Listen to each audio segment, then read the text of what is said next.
This is A to Z with Mark Zinno, part of Locked On Sports Atlanta, and it starts now.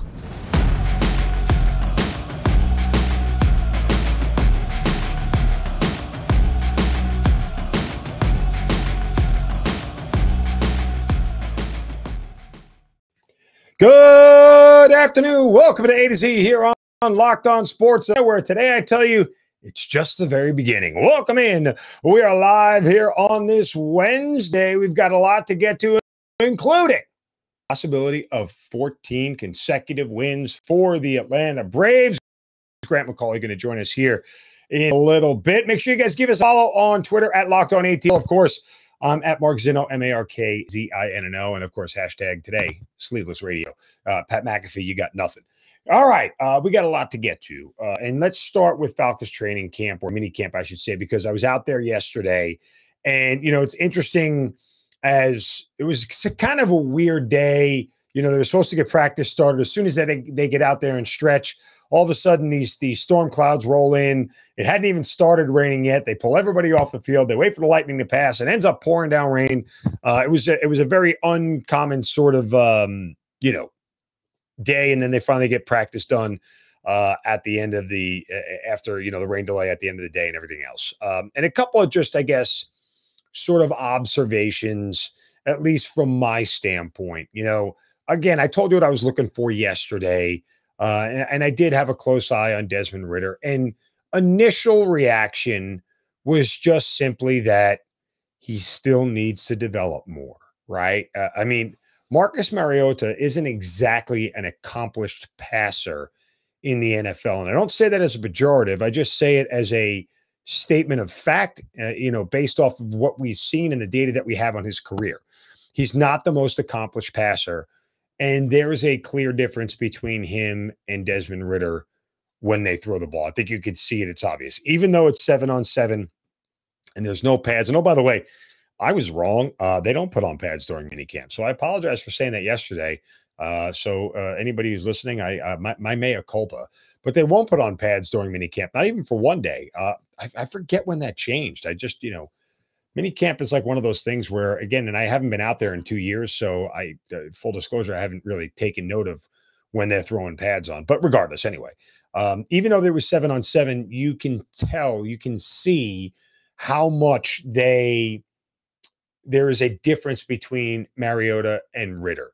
There's just a little more polish with Mariota, and a lot of that is just experience, right? Like there's nothing wrong with admitting that a quarterback who's been in this league for, 7 years now, 8 years, whatever it may be. I forget when he came out, but regardless, been in this league for a long time, is a more polished passer than a kid who has yet to take a snap in anger in an NFL uniform. So I understand that. There's just some ways you could tell some guys come out and they look a lot more polished, and Ridder's not there yet. And that's okay. It really is. Like, we have to, even I have to, as much as I want to see what Ridder is, as much as I want to see how he plays and what sort of level he has, I am very much understanding that you see it, you acknowledge it, and go, okay, let's not start expecting this to be ahead of where it should be at this point in time, right? I mean, if you take a Felipe Franks or you took a Josh Rosen who was here, or whatever it may be, and you saw them struggle, you'd go, oh, well, that makes sense. It should be the same thing for Ridder.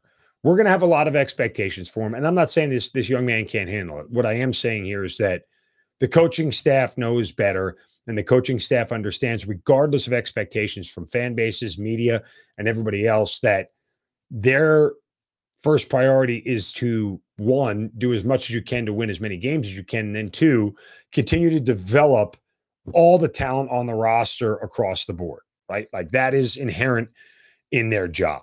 So that's where they are right now, at least my initial takeaways from the practice yesterday from a Desmond Ridder standpoint. I think you see some of the younger guys. I looked at Arnold McCauley. Looks like it's hard to tell what kind of player he's going to be or how much speed they have and things of that nature. But, looks like everything you thought he was going to be. Same with Drake London, big guy, I mean, his size is undeniable. You know, it's going to be a factor. Let's just see how they use it. And really, I was overall looking at the tempo and understanding what that was. And one of the things I want to look for today, again, full disclosure, again, recording this before I head out to camp. But I want to just look for the level of intensity and how they're going to ratchet that up and how they're going to push that to get to a better spot than it was, or a more increased spot than it was yesterday. Because generally that's what coaches try to do, is ramp up the intensity a little bit more, a little bit more, a little bit more, and see where they can go from there. So, and once you get out there, and again, I kind of have to also remind myself, like, hey, you know, I even have to pump the brakes on where we are in the offseason, because we're just not very deep into it.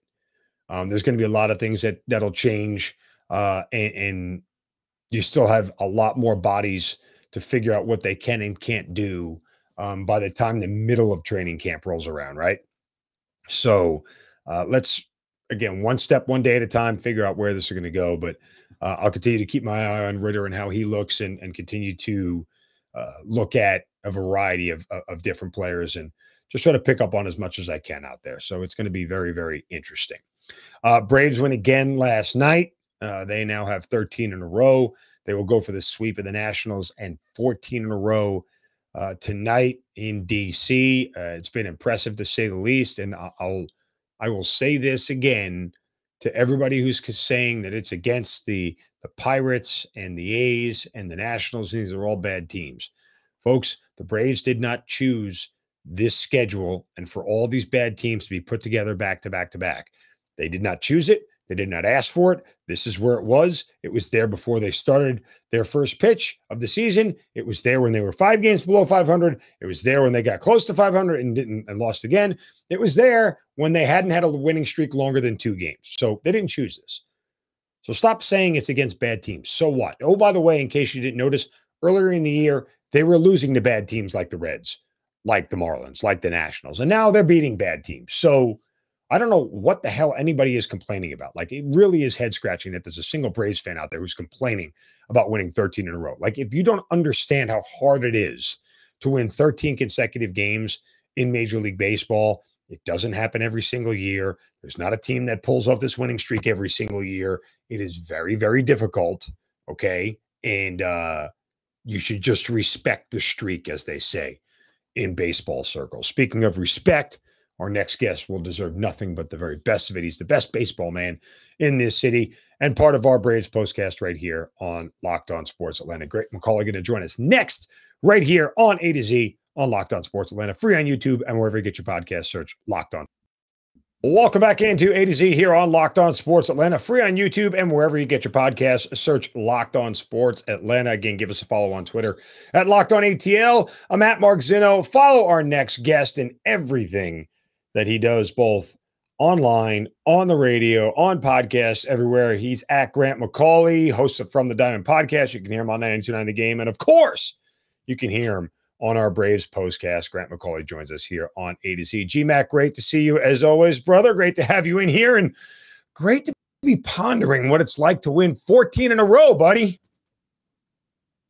Yeah, I mean, this is where the Braves have put themselves. It took a minute to get here, but I would say, better late than never. Of course, I don't know that June is too incredibly late, but when you started to look at the NL East standings, it looked like early with the way they're running away from the pack. So the Braves are doing exactly what they needed to do. They're beating the teams they're supposed to be beating, and the result of it, to this point, a 13-game winning streak. And before we get into this streak, it's like the idea that people are complaining that they're doing it against bad talent, to me, is beyond laughable. It's not like the Braves scheduled these teams in a row when they were 4 games under 500 at the beginning of June. Like, they didn't choose this. This was predetermined. And oh, by the way, they were losing earlier in the year to the Reds, to the Marlins, to the Nationals. Like, they were losing to those teams. Now they're beating them. Who the hell is complaining about a 14-game winning streak? Or 13, I'm sorry. I don't want to get ahead of myself. I would imagine that Mets might be complaining about a little bit. Otherwise, I mean, watching their lead kind of get cut in half, I can't really come up with a good theory of why anybody who's pulling for the Braves would be upset whatsoever about a 13-game winning streak, because let me give you a little bit of history. This kind of happens about once every decade or so. The 82 team won 13 in a row. The Braves won 13 in a row. The 2000 Braves won 15 in a row. And the 2013 Braves won 14 games in a row. So if you're looking for a winning streak like this, you got to wait about 10 years to find one of them. And I don't care who you're playing against, beating teams every single night. If it was that easy, So hard. trust me, everybody would do it. Even the 100 wins every year don't necessarily get a series like this or a run like this, and they get the same kind of teams on their schedule. It's not easy to teams over and over and over. That's what the Braves have been doing here since the calendar turned to the month of June. And I think it's impressive because this was not a club that was showing that it could even beat teams in this manner and under 500 teams on a regular basis for April and May. So they have flipped a switch. They have found a way to win. Their offense has come to life. I felt like that was the key to everything. And there's a lot of reasons why they're on this run. And hopefully they continue it for a while. Well, and, remember, Braves fans, like the longest winning streak they had prior to 13 was 2. So, again, the idea that anybody's going to be upset that you're beating up on teams that are worse than you are is just and the randomness of baseball of doing it every night. Like the idea that, you just get enough good starting pitching and enough good hitting over this long period is so difficult to do in the game. But speaking of good hitting, I look at this and the one thing that jumped off the page to me, and it seems to be this team goes as Ronald Acuna goes, but he's batting like 398 through on this winning streak. Clearly, he's hitting the ball at the ballpark. He's got 7 stolen bases. His OBP and his slash line are near 1,000. So he always seems to be the catalyst for everything good offensively that happens for this team. I mean, it certainly helps. I mean, this was the guy they were waiting to get back at their order, and they were waiting, I think, to have the Ronald Acuna Jr. that didn't have as many restrictions, that you weren't having to DH for a couple of days, then give an off day, then maybe play in right field for a day or two, and then a couple of leg injuries cropped up and took him away for 5 games or 2 or 3 games here or there. That they were waiting for the consistency and the continuity of being able to plug him back in, not only at the top of the lineup, but in right field as well. Because once they did that, and once they brought up Michael Harris, all over to left field, now they have defensively an entirely different outfield and the outfield that they truly need. But yeah, Ronald sets the tone at the top of the order. He's one of the most dynamic, exciting players in baseball. I think that he's about as close as he can to being the player we remembered. And with all the work that he did during his rehab, I think he's come back and done extremely well for himself. But I'll also say, I think there's another level and another gear that this guy's going to hit as he gets more and more games under his belt. So that's an exciting thing for the Braves. Should be a scary thing for the rest of baseball. I mean, I look at what has gone on over the last 2 weeks, and the only downside here is that you lose Ozzie Albies to a broken foot. Now, let me just put this in context, Grant. Not saying Ozzie Albies is a bad player or anything, but during the 12 of the 13 games that he was there for in the win streak, he batted .222 and had an OBP of .250 and didn't steal a single base. Not that it's a good thing that he's hurt, but in reality, like, it's not like this was an impactful part of this streak that losing him all of a sudden, dynamically changes the trajectory of this team, at least offensively, from what we've seen prior to the win streak happening. I'm not going to downplay the loss of Ozzie Albies because it goes beyond simply maybe what he was hitting over the last couple of weeks. And this has not been his year thus far. It's not lined up with the numbers that he put up in 2021. It hasn't really approached what I feel like was maybe his best all-around season of 2019. But when you lose your everyday second baseman, when you lose one of the most dynamic and energetic players that you have on the field, a guy that you go to battle with every single day, that does make a difference to a club. Yeah, Ozzie wasn't the guy that was hitting all of the biggest home runs and all of the biggest hits, but he's a guy that goes out there, makes plays, and has been a huge part of the success the Braves have had for the last 4 years. And that's something that is going to be missed every single day. So it's going to be a couple of months, a couple of long months for the Braves to kind of find out what it's like to play without Ozzie Albies for an extended period of time. Other than the COVID-shortened season of 2020, that's never really been the case. He's an everyday guy, and that does change, I think, the dynamics, again, to use that word, the makeup and the overall personality of this club in ways that are going to be hard to replace. And Orlando Arcia has been, has played admirably in a small sample size, and hopefully he's able to carry that over and continue. He's been an everyday player at the big leagues before. And it'll be interesting to see how he responds to the opportunity and what the Braves do perhaps going forward as they're without Ozzie Albies for a minimum of 2 months. Starting pitching has started to round out into form, and that's a big part of this. Let's not for one second, forget where this team was. But Kyle Wright is obviously doing what he's doing. Max Fried is, back to form. Spencer Strider, who's starting tonight for the Braves, really seems to have filled in that back end of the rotation that they're pretty comfortable with at this point. What else can we say about this young man other than the mustache? He's been pretty impressive so far. I don't know. I think the package is pretty impressive. It kind of gives me that gunslinger vibe. I think that's why he was getting all those Doc Holliday references and whatnot early on in the season. But look, they needed an answer in the fifth spot of the rotation. They do have, I think, a couple of guys that are still searching for the consistency. Charlie Morton, it's kind of been an all-season thing. There have been flashes of the Charlie Morton we know, but it hasn't been consistently the quality of the outings every fifth day for him at all in 2022. That's something I didn't necessarily expect when I was looking at how is the Braves rotation going to respond, how is it going to look, and how is it going to come together this year.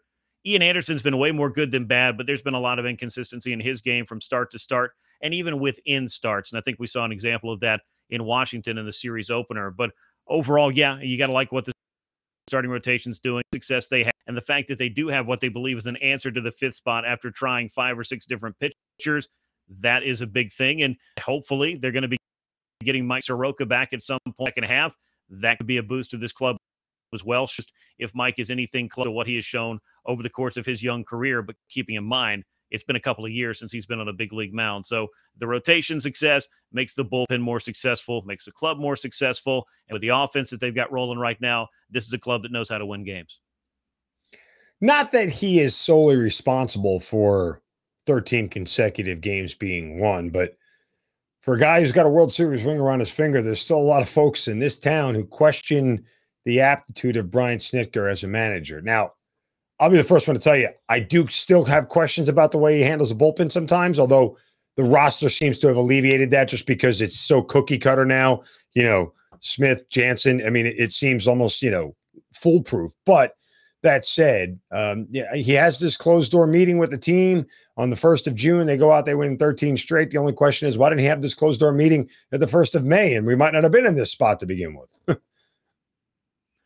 I don't know if that's necessarily what the club needs at that time. And just a couple of 3 weeks into the season, if you're having closed door meetings at that point, yeah, I was going to say, you're sending a message to your club of, hey, guys, I'm not sure we really believe in you or this or what's happening right now. So it's time to go ahead and make that call to the altar and see if everybody is going to give. I don't know. This club kind of underperformed, and there's no two ways about that over the first 6 or 7 weeks of the season. Started to kind of find itself, then went out to Arizona. It was that game. It was the way that they had lost, and there were a handful, but the way that they lost that second game in Arizona, I think really gave everybody the pause to say, look, we should have won that game. And as a matter of fact, there's about 6 more of these probably somewhere in the schedule that we should have won to this point to even just be in and around and above 500, where at minimum this club is a better than 500 team. The way it's organized, even with different guys struggling, it was just time. And that's, I think, what a good manager knows is he lets guys have this space to work through the things that they need to. He gives them the opportunity to do that by continuing to put them in the lineup. You can't just be sitting guys down every couple of days because he struck out 3 times or made. These are the guys that were in the lineup. The pieces around, I think, might have helped a little bit. Getting the occasional day off here and there can help a little bit. And then when it's time down and just have a frank discussion or a long discussion about why things are the way they are, this is what I think a good leader does. But Brian allows, to me, the club to really find its own personality and its own characteristics and to be the group and the unit that they are with very little meddling. He's not walking around the clubhouse, check in with everybody at their locker. This is allowing professionals to come in and do the things that they're capable of doing. It just took, a longer while for this club to maybe find its identity. But if this 13-game winning streak is any indication, this is a winning ball club, and they've got about 100 games to figure this thing out down the stretch. So too early, too late, I don't know. Jokes aside, it's a good thing that the Braves found themselves in the month of June with this 13-game winning streak, because if they didn't, it was going to be a harder and harder and harder hill to climb to catch up with the New York Mets. And oh, by the way, I mean, not to take a victory lap, but I said this back in the beginning of May that, the Mets weren't going to continue to play 7-10 baseball like they were through the first, month plus of the season. I mean, they're still playing 644 baseball, which is very good, but it's one of those things where they did come back down to earth. Nobody really wants to recognize that as part of the reason why, yes, a 13-game win streak is great. I don't want to take anything away from the Braves, but part of gaining 5.5 games, or whatever it was now, 6 games, is the fact that the team in front of you, played 500 ball for the course of the last 2 weeks. And that's enough to make up some ground. Yeah, it opens the door, and it's a little of column A, a little of column B. But, I saw a tweet from Bally Sports this morning that said, hey, 135 and 27 seasons still on the table for the Atlanta Braves. Is that going to happen? Of course not. But do they have the opportunity to put in a great season despite their slow start? They absolutely do. Again, you're beating the teams you're supposed to beat. To go back to that, what would the same people complaining about a winning against below 500 teams be saying if, we split a 4-game the Rockies, and we lost 2 out of 3 to the Nationals, and we went into such and such and got swept ourselves? People be hitting the panic button. They'd be wondering what's wrong with this club. They'd be saying, fire Brian Snitker, trade all these people, do all this thing. I had people in my mentions on Twitter less than a month ago, talking about how it's time to rebuild, or the Braves are going to find themselves in a bad place. So they need to cash in all their chips, start over, just keep Acuna, and move everybody else out. And it's a long baseball season, so you're going to hear a lot of different, I don't know. It's like the stages of grief. It's not a straight line, and I think people were a little upset, a little emotional, and feel themselves a bit after some of those frustrating losses. But trust me, nobody feels it more than the team does. They have figured out ways to work it out. And once the offense started clicking, this is what I talked about all year long, this club has too many good hitters to be going the way that it was going for the first 2 months of the season. He is Grant McAuley. You'll hear him on 92.9. Check out From the Diamond, his own personal podcast. And, of course, check him out on the Braves Postcast right here on Locked On Sports Atlanta. Always great to hear from you, buddy. Let's go for 14, and we'll talk to you again real soon. That sounds great. All right. We will take a timeout, come back, and wrap things up here on this Wednesday. You guys stay with us. It's A to Z here on Locked On Sports Atlanta, free on YouTube and wherever you get your podcast. Search. Welcome back to A to Z, Locked On Sports Atlanta, free on YouTube and wherever you get your podcasts. Search Locked On Sports Atlanta. Don't forget to subscribe to our YouTube channel. Give us that thumbs up thing, the like, the subscribe, all the deal. You know how it is. I'm not so adept at all that level of social media stuff. I'm just kind of annoying on Twitter, and that's about it. Where you can follow me at Mark Zinno and Locked On ATL. I do want to give you a little gambling nugget coming up here, and it concerns the Atlanta Braves. So we'll get to that coming up in just a moment. But now it's time to hand out a shovel of wisdom. Brace yourselves, because it's time for the shovel of wisdom.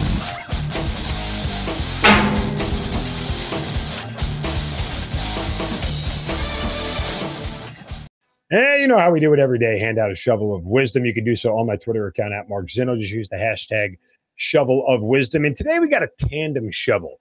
And today the shovel goes to Zach Collier and the Men's College World Series. Yeah, get this. And I guess the NCAA is part of this, the College World Series of Omaha. Zach Collier is a 27-year-old history teacher in the Dallas-Fort Worth area and a Texas A&M alumnus.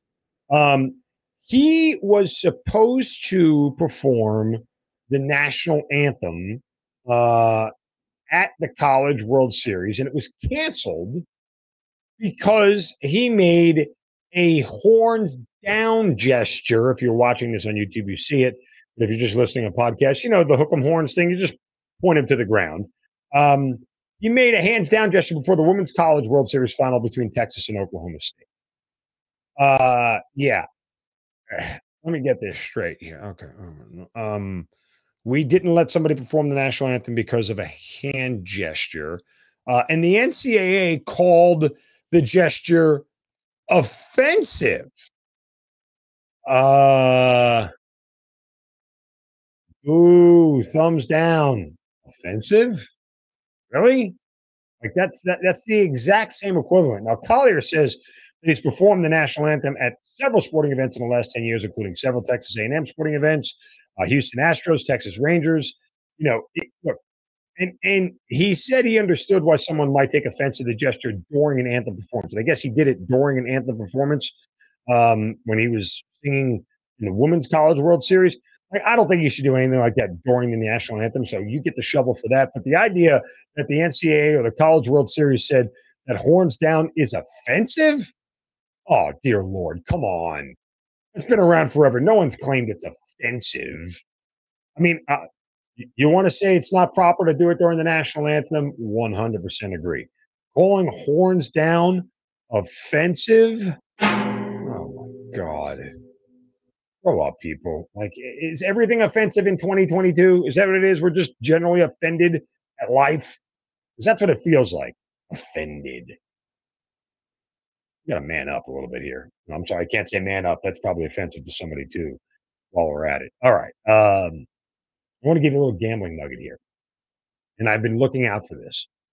And this is interesting if you're into this sort of thing. But just watch tonight as a Braves fan. Spencer Strider takes the hill for the Atlanta Braves. And he is everything that you want him to be and a whole lot more. All that in a bag of chips, right? And since he's come up now, you know, I've watched him with his strikeout rate, and it's been something that's really, really impressive. So Strider's K rate is like through the roof. And he has now made, this is going to be his 5th start, I want to say, right? Let me just double check the numbers here because he's made a bunch of relief appearances. Oh, it's going to be his 4th start. Okay. So his previous 3 starts against Arizona, Colorado, and Pittsburgh. He's went 4 1/3, 4, and then 5 2/3. In that time, he has struck out 20 batters in just 15 innings. That's really, really good. His K prop tonight is set at 5.5, over or under 5.5.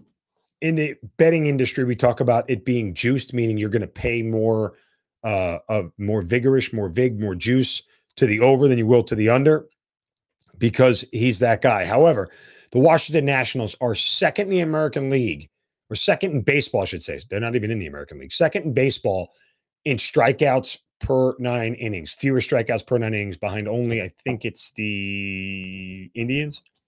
I'm sorry, offensive again. Guardians. See, I'm always offended. Nonetheless, Spencer Strider over 5.5 Ks. I don't like to pay that much juice considering where it is, -125, -130, but I'm going to back Spencer Strider against one of the best K rate teams in baseball, one of the lowest K rate teams in baseball in the Washington Nationals. Pittsburgh is a team that doesn't strike out a lot either. He struck out 8 of those guys at 5 2/3. As long as he can get into the 5th inning here, him getting to 6 shouldn't be a problem.